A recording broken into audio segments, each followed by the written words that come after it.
everyone. Good morning, good afternoon, good evening, whatever time it is in your locality. It's a beautiful day. And today is the 10th day to Christmas. Yay! I hope you're all counting down. And we've had such, thank you, my guests are excited already. So just sit back, have your cake, your ice cream, call your friends, let them come here. Wonderful story from someone I respect so much, and she is a global leader. So we're going to go on a very short break, and when we come back, we'll meet her. Stay tuned.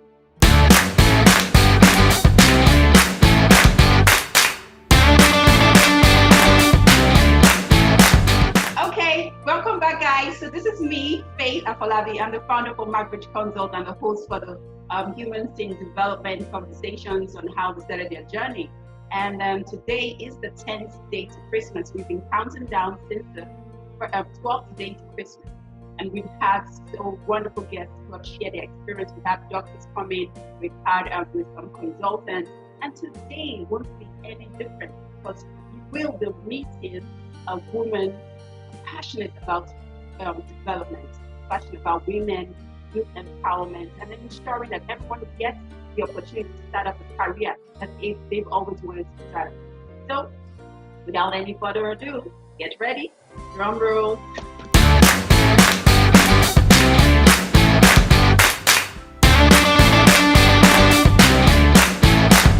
Good morning, Osayi. Good morning. Good morning, Faith. Merry Christmas. Merry Christmas to you. What part of the world are you in? Are you in Nigeria, Asia? I am in Lagos, Nigeria at the moment. Okay, I'm sure you have. I don't mind being somewhere else for now. Yes, for now. I am. It's coronavirus. Well. But we're grateful to God for life. For now. And we're grateful to God for keeping us at peace. And we will come into the new year. So guys, I'm going to read about Osayi. I'm just going to read briefly on her biography so you might want to know the various things that she's done. So first of all, Osayi is a quintessential leader with over 20 years in small and medium enterprise SME headboard with a wide array of experience covering international development, business, philanthropic management, fundraising and sustainability. He has worked with other organizations such as Faith Foundation as executive officer, a grant-making non-for-profit that provides funding to social sector organizations focused in the areas of health, entrepreneurship, environment, and leadership. And currently, she is the CEO, did I get that? The COO of the ACTS Foundation here in Lagos, Nigeria, and has bagged various awards such as Non-for-Profit of the Year at the 2018 and 2019 Sarah CSR Award. Wow, that's a whole lot. So today we'll be hearing her story on how she got into non-for-profit. I'm sure so many of us are excited or are actually waiting, eager to hear her experience. You want to know the magic? Stay back. So let's meet you, Osayi. Why did you choose a career in a non-for-profit sector? I'm sure I could, but I think this is my own path. It's not like I don't know if I really chose it. I was introduced to it at a later stage of my life, and I just became kind of excited about it. I actually didn't know that there was a career like this. I just assumed that people were doing it out of their own passion and on the side. But then I started reading and asking people questions. I found out that a lot of people, this is what they did for a living. And it just kind of flowed. When I started my life, I wanted to either be a lawyer or an entrepreneur. I think I still am both in different ways. But also, I think when you find your path and it's giving you purpose, then that's what's important. And then everything else kind of aligns itself towards it. Okay, that's interesting to know. So I'd like to know, so I guess then you did lawyer. You did the law in school. Did you do law in school? What did you study in school? Okay, I actually did my first degree in sociology at University of Lagos. Then I went to do my master's. I actually got in to do an MBA. Then I got to America and started volunteering for an organization called Volunteers of America. And that's where I got introduced into the nonprofit world in terms of the career side of things. Okay. And I did a master's in public administration. But giving has always been my reality of life. It's who we were, my family. I've always known that my parents were those kind of people that they always did for people, and it wasn't something that was out of the ordinary for them. I mean, they will give everything they have just to make sure that another family is okay, or someone is sent to school, or a community is fine, or they are building something somewhere. So it was something that we're used to doing, or I was used to seeing. So it wasn't too far away from my own thinking process as well. So as a result of that experience, that was what really drove me to pursue a purpose to help empower people, and when they have no meaning to achieve for themselves, to make sure I realized that the communities needed help, and we had to find ways to do the best that we could do. Okay, that's interesting. Okay, so we're going to play a short game. I'm going to ask a question. This is a true or false question, yes or no question. And just have fun. This is Christmas, so hey, want to entertain guys watching out there. Okay, so have you ever donated an organ to someone, yes or no? No. You're scared? Okay, but we never have the cost to do that. So whatever happens, okay. Can you touch your nose with your thumb? Can you touch your nose with your thumb? Have you ever operated a fire extinguisher? You're trying to do that, right? I actually tried it once, but I tried. It didn't work. It's not working. Okay, have you ever operated a fire extinguisher before? Yes, I have. Oh, okay, interesting. I actually went through training for it. So okay, that is just training. Okay, there has never been a live event to use it. Okay, can you knot a tie? Can you knot a tie? Yes, I can. Okay. Have you ever been rescued from a fire by a firefighter before? No, I haven't. Thank God. Okay. Have you ever laughed at a funeral before? I have. My own grandmother's own. Okay, what happened? What happened exactly? I think that we were remembering something she said, and then somebody was saying something opposite of what we thought it was. So we all started laughing, all the grandchildren. So at least it's my own family, so it's okay. Yes. Okay, have you ever fallen for an April Fool's Day before? April Fool's jokes before? I have. Okay. My son always does it to me, so I don't know why I always fall for it, but I do. Okay. Have you had braces before? No, I haven't. I do need some, but I haven't. I've never done it before. Okay. But I know I need it. Okay.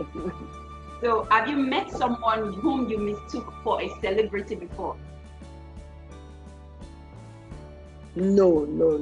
Okay. Okay. Have you ever pretended to be not at home to avoid answering the door?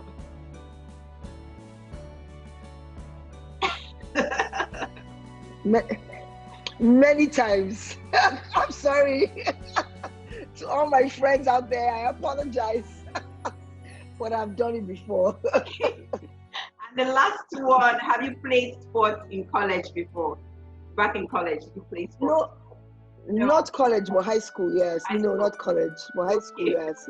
Okay, interesting to know. You know, sometimes you just get to work. We see all the work you do, and sometimes people don't know that you also have the fun side. So, of course. We'll get back to the conversation. Guys, I just want to let you know that I had the opportunity of working with Osayi, and she's a mentor from a distance. We may not see every time, but I actually admire the work she does, and she's been very impactful to me, the people she has worked with, and a lot of other persons. I'm sure you can testify. So let's get back to conversation. So there are many challenges that we face in the non-profit sector, ranging from fundraising, getting the right people to fill up positions, having to let people go. So which has been your greatest challenge, and how have you been able to resolve it and make it free? Whether it's funding, I think funding is constant. I think people challenges will always want to be one of the greatest challenges you face, especially in our sector. Because one of the things I realized that there are not many people that understand the sector. So a lot of times to find the right people, and when they're about to leave, when they are moving to another NGO, and you're thinking, oh my goodness, this person has spent 5 years, they have put so much in the person, and the person has to move on. I mean, I know that it's necessary and people do have to move on, but it can be very, very, it's something that any non-profit CEO will find very difficult, because it comes with a lot of emotions that you have to manage, and then trying to find the right person again after that can be most difficult. So I think people challenges can be very, very, it's very, very emotional. The one in terms of funding is constant. Even if you have a lot of money now coming in from different organizations, you always want more. So that's a constant thing that continues to happen, and everything else that comes in between it as well. So those are the challenges. I mean, there are challenges that people face in any sector, but our sector is very passionate about how we do and what we do. So there's a bit of a difference. We're not a private sector. People that go into the field go in because they love what they are doing and they enjoy what they are doing. Yeah. So when you find them and you lose them, it can be difficult as well. Yeah. Okay. Thank you very much for that response. So I'd like to know another challenge that I find very frequent because of the fact that the NGO world is donor driven. So you find that people are in job for a certain period of time and they are out of job again. So what would you advise people out there in the career who are facing this challenge? How would you advise people to plan so that just in case it happens, how can they handle the situation? I think the good thing is what you've said now, Faith, is that these things do occur, so you prepare for them. So when you know that you're entering into a project that's a 5-year project, and even if the CEO or the founder or the project lead is telling you that, oh, we've already gotten confirmation that they will continue, you have to begin to prepare yourself for an exit. Any business has to have an exit plan, and that's the way you should treat your own self as well. You must see yourself as a business, and you have to have an exit plan as well. What happens next? What do I do?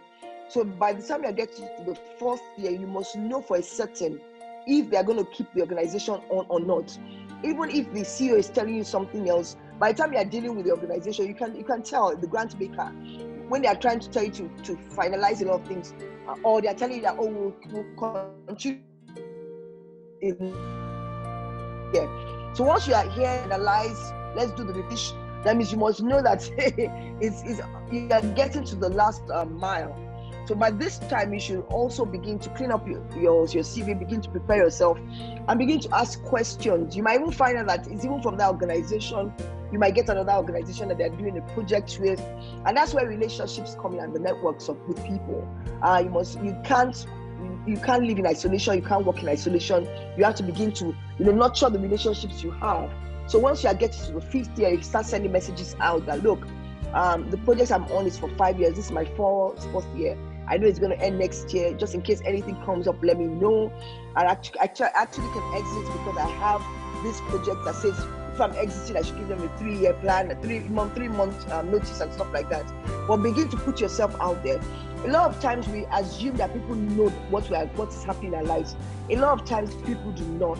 If you don't speak out, people will not know. So it's always better to speak out, send messages out to people that you know and that might hear about these things. Because if you don't tell them, even when they see it, they might not think, oh, they move on from it because they don't know anybody and it requires that information. So you inform people that I have 1 more year to go and I want to go. And let me also say, even if you think that they're going to renew, still keep your options open and make sure that your net is spread very wide. So you don't get to a point where you're out of job or out of work at any given time. So that also very helps. Okay, right. So guys, we're going on a very short break, and when we come back, we'll continue on this conversation. It's been exciting, it's been entertaining, and very educating. Stay tuned.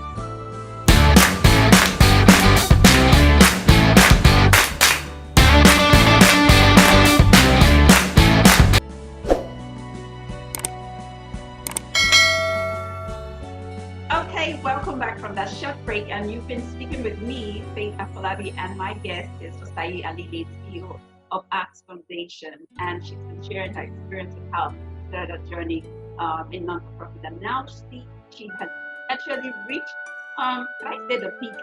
The sky is open. The sky is limitless for you, Osayi. Very open. You're just starting. I expect more global opportunities for you in the future. You've risen from one stage to the other. It's been very progressive. I'd like you to share with us, how were you able to rise up? What are the things that were your pillars? What things did you hold on to, the courses, the relationship? I know you're very good with networking, the topic that you have spoken in several programs that I've attended, and you've spoken well. And I have some also to think myself in terms of getting my job and jobs I've had in the past. So how would you advise, what would you tell someone watching out there that's looking at you and thinking, I want to be like this? Okay, first of all, I'll tell you, you definitely want to be better than me. I'm just starting my journey. Yeah, but there are people say, oh, I wish to be like you now. Okay, but I mean, for me, I think the journey of life is really finding what your own mission is. You have to know what you want to do, not dependent on anybody else. Find your own mission. What impact do I want to make? What's important for me at this particular time? And these things sometimes they do change, but you must know for yourself. Because once you don't know where you're going to, you really don't know how to get there. So you have to find out, even if you don't know the whole story or the whole journey, you know that at least to a certain point, these are the things that I do not want to do, and these are the things I want to do. And why is it important to me to even be going on this journey in the first place? So really finding your mission. Your mission is important as it provides the basis for all the decisions that you take. And that has really, really helped me. There's some things I've said no to that somebody else will say yes to, and there's nothing wrong with it, but it's not part of what I want for myself at this particular time. And it's very clear what I'm looking for at different times. And of course, establish your goals. Create a list of the kind of things that you're looking for, the goals you want to accomplish, where you want to go to. And that's why I keep on saying that I'm just starting my own journey, because I haven't reached where I want to go to. And then once you have that, and don't make it always about salaries and titles and all. I mean, I'm not saying that it's not important. It's very important to me, but that shouldn't be the epitome of why you decide to do something in the first place. And then expect to achieve those things in the non-profit sector. As you learn to go in the sector, you reevaluate your career goals, determine where you want to go, and you continue to reevaluate as you move along. And I must say it, especially to women as well, that things change as you get married, as you start having kids, your thinking process. But once you don't have these goals written down, what happens is that you get very, very destabilized by all the other things that are coming. But once you said that this is what I want to achieve in my life, with my career, then you realize that regardless of what comes your way, you still continue the journey of life. And that enables you to achieve your goals in the long term. Find guidance. A lot of times, I never walk alone. I always have people. Mentorship is very important to me. And I don't really take it for granted at all. I always have people around me that I can always ask questions with, to ask them what I should do different. So finding the right mentor can bring enough experience and knowledge into what you are going through and what your journey should be. The right mentor can bring the best experience for you, can help you to avoid a lot of mistakes that you can make. Not that they don't look at them like your gods or they know everything. They don't know everything either, but they can at least help you to guide you. I'm one of those people, I have mentors for different things, and I try and make sure that they are available when I need them, because I keep the relationship very strong, and I keep on using that relationship and also being of value to them as I go along. Intern, volunteer, even as I work full time, I still volunteer for places. I haven't done an internship in a while, but I volunteer a lot, and I still do for different organizations. And that also gives you an opening. So when I go and volunteer in an organization, I'm not the CEO there, so I have to listen to the team members. I have to, be involved. So it helps you to see the way people see things as well, and you realize that you don't always lead. Sometimes you have to follow, and those things are important as well. Grow your skill sets. You can't know everything. It's impossible to know everything. So find out that what's happening. The world is changing so fast. Look at what happened in Nigeria in October. So things happen really, really fast. So we have to continuously upgrade our skill sets.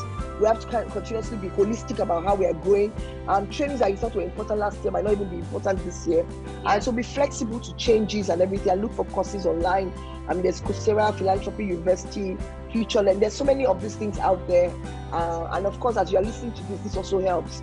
And then join professional groups, associations, because you meet new people, you find out what is going on. I'm a lot of platforms. Sometimes I don't speak on them, but I get a lot of information that is very helpful for my career and even for my personal life. And those things do help. So those are the things I will tell you to do in terms of your guidance. What helps you to move to the next level and stuff like that. I remember I got something recently from someone, and it wasn't a group that I normally will be very involved with, but once she sent a message on the side that I think this thing will be of interest to you, and yes, it was of interest to me. So these things do occur, but you have to continuously be on top of things and be flexible to your growth as well, and be flexible to your journey. You've actually said a lot. I was going to ask you questions on mentoring, if you were open to mentoring, and if you how would you advise me to go on that? And you've spoken about it. You've spoken about volunteering. I actually started. Most of us in non-profit started by volunteering, and we've actually reason to opportunity stages that we're in now. You also talk about skill sets, having skill sets, going online to take on courses, because there are people who started this journey maybe doing something else, and they found themselves because of one event, and they will continue to build your skills, because if you want to grow, you need to be able to have certain skills in the non-profit sector across the various thematic sustainable development and all. So it's been such a wonderful time having this conversation with you. Osayi, I don't want to take up your time with family. This is Christmas, and I'm sure you're planning something or the other. So, but before we draw the curtain to a close today, I'd like you to just tell us what's your last word to someone out there sitting down, feeling rejected, thinking, oh, the year is out, I can't get that job. Anything could happen. I'm a Christian, and I believe in faith and miracles. So what would you tell such a person? I don't want to be cliche, but the truth is that you have to be prayerful, and of course, I always believe that there's prayer comes with action as well. So let me just say, first of all, I know that 2020 has been difficult, and it's been very, very it's been a tough year for a lot of people. So it's not just you. Yes, it's not just you, and I'm asking you to take courage. That let's just believe that 2021 will be better, and that not only better, but also that we have the grace to continue the journey, regardless of what comes our way, and that we have the strength to continue the journey as well. And so just enjoy the season for now. I know that it's hard, but just say to yourself, let me enjoy Christmas for now, and then I can face January when it comes. A lot of times you begin to worry about the future, and I know it's not easy not to, but when you see something that can give you joy today, enjoy that day, and then the tomorrow will come. And so be prayerful. Hard work and dedication is key. If you don't have a full-time job, as I said before, volunteer somewhere, go and intern somewhere, start the process. If you don't move forward, you continue to move backward. So just start something, do something, and just begin to. And then if you like to write, start writing online, do sending things, and ask people, can I do something for you online? And those things do help. And it also helps you to give you some self-worth as well. But stand for the truth, stand for what you believe in, and God will do the rest. And I mean, just enjoy Christmas and do the best that you can. Stay with family, go and look for people that actually love you, and stay on social media sometimes, and go and find people that you can sit around with. I mean, enjoy the meals, enjoy the laughter, and hold hands, and go to your family. And if you don't have, find family friends that become family. We always want to look for an excuse. I don't have a family, so what do I do? Go and find friends. Find something, or you be a family and friend to someone else, and you find that those things give you joy at the end of the day. And that's the most advice I can give at this time. Thank you. If you don't move forward, you will continue to move backwards. That's a saying from our guest today, and I'm sure someone has picked that up. Like I tell friends, this started at the peak of COVID-19. I just started one day, and I know one of my passions is to have a media talk show. And my husband just said, why don't you start off now with social media? This is an opportunity. You're not going to pay. And that was how I started Osayi. And this is my 25th episode. I've had 20 episodes already. And wow. Yes. I'm trusting God for. Well done. Well, thank you so much. Thank you for coming on this show. Well I pray that God will grant your Thank heart you. desires with your family. Guys, Amen. please a round of applause for our guest today. Thank you so much. Thank you. Please subscribe. Merry Christmas, everyone. Merry Christmas and a Happy New Year. And a wonderful 2021. By God's grace. Thank you so much. Okay, guys. So we've come to the end of today, and my name is Faith Afolabi. Please subscribe to our YouTube channel. Follow us on all our social media platforms. For inquiries and sponsorship, send us a mail at markbridgeconsult@gmail.com. Thank you.